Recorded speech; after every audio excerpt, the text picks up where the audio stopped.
it's negotiated in there. Okay, so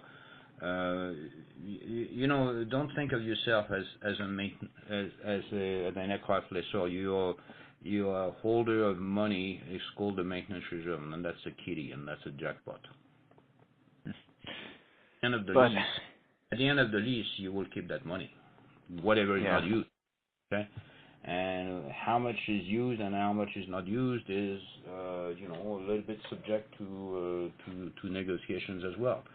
I mean, airlines would really love to grab that money back. So it can be constant fights, or at the same time you have to manage make sure that your aircraft is well maintained. got it. But I mean, in terms of order of magnitude, 10, 15% of your lease income, Mm-hmm. or maintenance reserves representing 10 to 15% of your lease income for this profile of aircraft and those profiles of lessors, or lessees rather.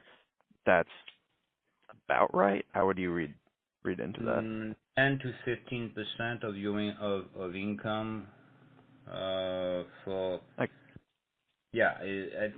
At the end of the lease, yes. I mean, you'll keep your money. I mean, it's not. I mean, you make money on the rent. Okay, don't get me wrong. yeah, But you also try to make money on the maintenance reserve by you limit the number of.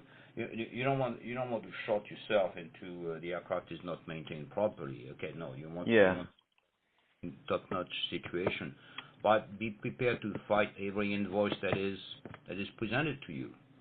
All right. Like you go to the garage and fix your car, and if you go to the dealer, you say, oh, you got to fix this, you got to fix that, it's going to cost that much. No, so you deal with you have a contractor in your house, and you say, oh, how much is the plumbing here? Okay, fine. So you have to argue, but you said 10 to 15%. Yeah, fine, but this is where you make money or lose money. So I would say maintenance. You cannot discuss the rent. The rent is fixed, is set. I mean, it's but maintenance reserves.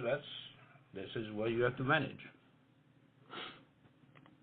got it. So that's nuanced. It's hard to understand in aggregate. Some cases, and with very, very good credits, you don't have maintenance reserves. Like for example, an Air France, or I don't know if it's a good credit today actually, but. If you take a new airplane, they have a redelivery condition, which is okay. You get the aircraft as full life, which means the engines are obviously fresh from the factory, and the aircraft is fresh from the factory. You have to redeliver aircraft the same way at the end of the lease, and it can be a very expensive proposition. So that's a credit decision as well. But that's the ideal situation on an aircraft is returned full life. Okay, the engines are fresh from overhaul. Everything is being replaced. The aircraft is fresh from heavy maintenance.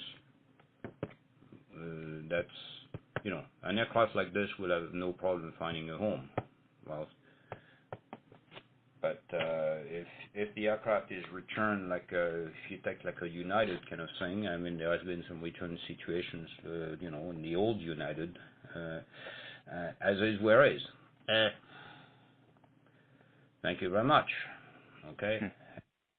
So this is where if you are the lessor and your lessee has returned as is where is, and the aircraft is run out to the next overhaul on the airframe and the engines, that will cost you money. I'm not talking about default. I'm talking about just the return condition. So you have to be very careful about what you get back, and you have to anticipate that. Yeah. So read your documents and have your maintenance specialist or your manager be very careful and keep an eye on those guys as well. One more question from me, maybe. Yeah.